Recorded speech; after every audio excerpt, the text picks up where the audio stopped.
معزز بلوچ عوام، ہم اس پریس کانفرنس کے توسط سے حب بوانی کے مقام پر موجود 24 گھنٹے سے جاری دھرنے کے تفصیلات سے آگاہ کرنا چاہتے ہیں۔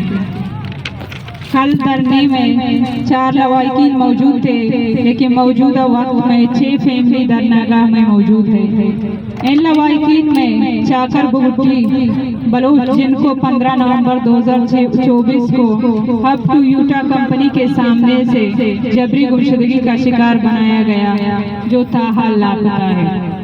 لیکن یاد رہے، کل انتظامیہ کی طرف سے یہاں جو مذاکرات کے لیے آئے تھے 2 SHO اور تحصیلدار نے یہ بات خود ایکسپٹ کی ہے کہ چاکر ہمارے پاس ہے، آپ 4 بندے آئے پولیس اسٹیشن میں، ہم ویڈیو کال میں آپ لوگوں کی بات کرواتے ہیں چاکر سے۔ لیکن فیملی نے بالکل منع کیا اور یہ کہہ کر ان لوگوں کو روانہ کر دیا کہ ہم چاہتے ہیں کہ چاکر کو یہاں لے کے آئے اگر آپ لوگوں کے پاس ہے۔ لیکن یہ بات سب یاد رکھے کہ چاکر ان لوگوں کے پاس ہے، کہ ان لوگوں نے یہ بات ایکسپٹ کی ہے کہ ویڈیو کال میں بات کروا دیں گے۔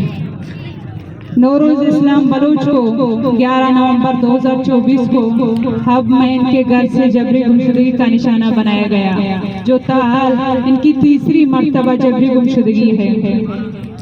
جنید حمید کو 8 اکتوبر 2024 کو بوانی شاہ پمپ سے جبری گمشدگی کا شکار بنایا گیا۔ اسی طرح 3 دن کے بعد یاسر حمید کو، جو حمید کے بھائی ہیں، ان کو 11 اکتوبر 2024 کو کلات سے جبری گمشدگی کا نشانہ بنایا گیا۔ نصیر جان بلوچ کو 30 نومبر 2024 کو ان کے گھر امیر آباد ہب سے جبری گمشدگی کا شکار بنایا گیا۔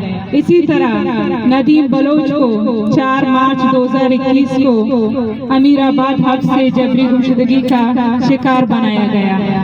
یاد رہے کہ ندیم بلوچ کو ان کے مزید 2 بھائیوں کے ساتھ جبری گمشدگی کا شکار بنایا گیا تھا۔ ان کے ایک بھائی کو اسی وقت جبری گمشدہ کر کے قتل کیا گیا، اور ایک بھائی جن کا نام جمیل احمد ہے، ان کو 2024 میں بازیاب کیا گیا۔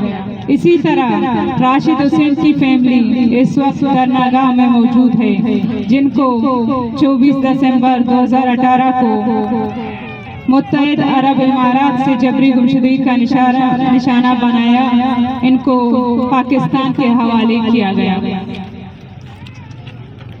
باوقار بلوچ قوم، اس وقت دھرنا گاہ کے اطراف میں بالکل نیٹ ورک بند کر دی گئی ہے، اور ہمیں خدشہ ہے کہ ریاست اپنی بدنام ضمانت کرتوت کو استعمال کرنے کے لیے کوشاں ہے۔ لیکن ہماری طاقت ہماری قوم ہے، اور ہم اپنے لوگوں سے شانہ بشانہ ہونے کا اپیل کرتے ہیں کہ اس لیے اس سے پہلے کہ ریاست اپنے بدنام کرتوتوں کو استعمال کر کے ہب و اطراف کی عوام سے اپیل کرتے ہیں کہ وہ دھرنا گاہ میں آ کر اپنا قومی فرض سر انجام دیں۔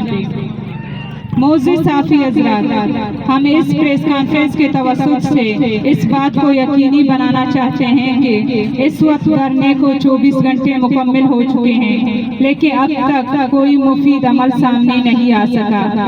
ہم ریاست اور اس کی انتظامیہ کو مزید 24 گھنٹے کی مہلت دیتے ہیں کہ وہ اگر چاہتے ہیں کہ یہ دھرنا ختم ہو تو ہماری پیاروں کی بازیابی کو یقینی بنائے، وگرنہ ہم اس بات کو وضع کرتے ہیں کہ ان 24 گھنٹوں کے بعد ہم اپنی سخت آئندہ لائحہ عمل کا اعلان کر کے اس دھرنے کو توسیع دیں گے۔ شکریہ۔